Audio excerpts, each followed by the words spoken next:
Guillermo St. Ange from SPS Spindle, and I'd like to showcase a spindle that we're doing for a customer of ours. This happens to be the largest spindle that SPS has manufactured and assembled and sold to date so far.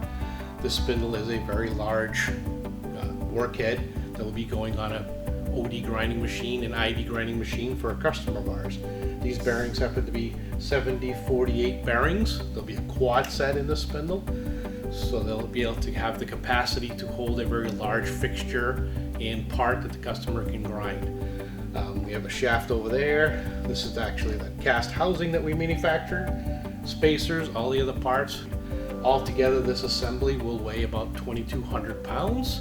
So we will assemble this here at SPS, test run it, do vibration analysis, and deliver it to our customer. If you'd like to hear more about the special spindles we can do for you, please visit us at spsspindle.com.